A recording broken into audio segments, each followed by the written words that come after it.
एक ऐसी कहानी जो सिर्फ हिस्ट्री नहीं बल्कि आज की दुनिया का सबसे बड़ा राज है। एक मुस्लिम मुल्क जो कभी इजराइल का दोस्त था और आज उसका सबसे बड़ा दुश्मन है। लेकिन सवाल ये है, क्या ये सिर्फ पैलेस्टाइन का मसला है या इसके पीछे पावर, पॉलिटिक्स और एक हिडन गेम है? पैलेस्टाइन सिर्फ एक जमीन नहीं, ये इस्लाम की रूह का हिस्सा है। यहीं पर मस्जिद अल अक्सा, इस्लाम का तीसरा सबसे मुकद्दस मकाम, यहीं से नबी सल्लल्लाहु अलैहि वसल्लम को मिराज पर बुलाया गया। सोचो, एक ऐसी जगह जहां से आसमान का सफर शुरू हुआ और आज वही जमीन जंग का मैदान बन चुकी है। सदियों तक ये जमीन मुस्लिम हुक्मरानों के पास रही। उस्मानिया खिलाफत के दौर में यहाँ अमन था, स्टेबिलिटी थी। लेकिन जब ओटोमन एम्पायर गिरा तो सिर्फ एक सल्तनत नहीं बल्कि पूरा सिस्टम टूट गया और यहीं से मिडिल ईस्ट का बैलेंस बिगड़ने शुरू हुआ। फिर आता है 1948, एक ऐसा साल जिसे तारीख कभी नहीं भूल सकती। इजराइल का क़याम हुआ और फिर वो हुआ जो इंसानी तारीख के सबसे पेनफुल लम्हों में से एक है। लाखों लोग अपने घरों से निकाल दिए गए, बच्चे, औरतें, बुजुर्ग सब सड़कों पर आ गए। इस वाकया को कहते हैं नकबा, यानी तबाही, बर्बाद।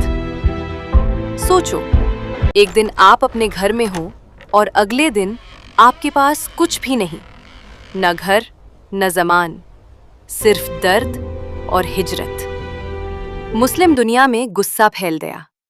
ज्यादातर मुस्लिम मुल्कों ने इजराइल को रिजेक्ट कर दिया। लेकिन यहाँ कहानी में एक अनएक्सपेक्टेड ट्विस्ट आता है। एक मुस्लिम मुल्क, ईरान, सबसे अलग रास्ता चुनता है। शाह के दौर में ईरान और इजराइल के बीच स्ट्रॉन्ग रिलेशंस थे। Oil supply, military cooperation, intelligence sharing, सब कुछ चुपचाप सीक्रेट तरीके से होता रहा। यानी जो आज एक दूसरे के दुश्मन हैं, वो कभी सबसे करीबी दोस्त थे। फिर आता है 1979 और यहाँ से कहानी पूरा मोड़ ले लेती है। इस्लामिक रेवोल्यूशन, आम सड़कों पर नारे, गुस्सा, इनकलाब। और फिर आयतुल्लाह खुमैनी पावर में आते हैं। उनका पहला बड़ा फैसला, इजराइल को एनिमी डिक्लेयर कर दिया। इजरायली एम्बेसी बंद और पैलेस्टाइन के नाम कर दी गई। उन्होंने कहा, ये सिर्फ सियासत नहीं, ये जुल्म के खिलाफ लड़ाई है। और यहाँ से दोस्ती दुश्मनी में बदल गई। ईरान कहता है, हम फलस्तीन के लिए खड़े हैं। हर साल कुद्स डे मनाया जाता है।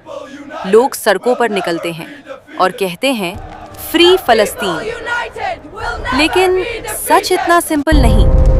कुछ लोग कहते हैं ये हक की लड़ाई है और कुछ कहते हैं ये सियासत और पावर का गेम है।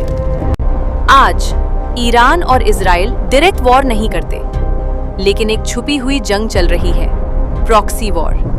हिजबुल्लाह, हमास और दूसरी तरफ इजराइल के अटैक, कभी सीरिया, कभी गाजा, कभी ड्रोन्स, कभी मिसाइल्स। ये जंग कभी रुकती नहीं। आज सिचुएशन और ज्यादा डेंजरस हो चुकी है। Missile threats, drone attacks, cyber war. दुनिया एक बड़ी जंग के करीब खड़ी है। ये सिर्फ ईरान वर्सेस इजराइल नहीं, ये एक ऐसा कॉन्फ्लिक्ट है जहां दीन, सियासत और ताकत सब एक दूसरे में घुल चुके हैं। एक मुस्लिम के लिए जरूरी है कि वो सिर्फ जज्बात से नहीं बल्कि समझ से फैसला करे, हक को पहचाने और फितना से बचे। लेकिन अगर कल जंग शुरू हो जाए तो क्या पूरी दुनिया इस आग में जल जाएगी?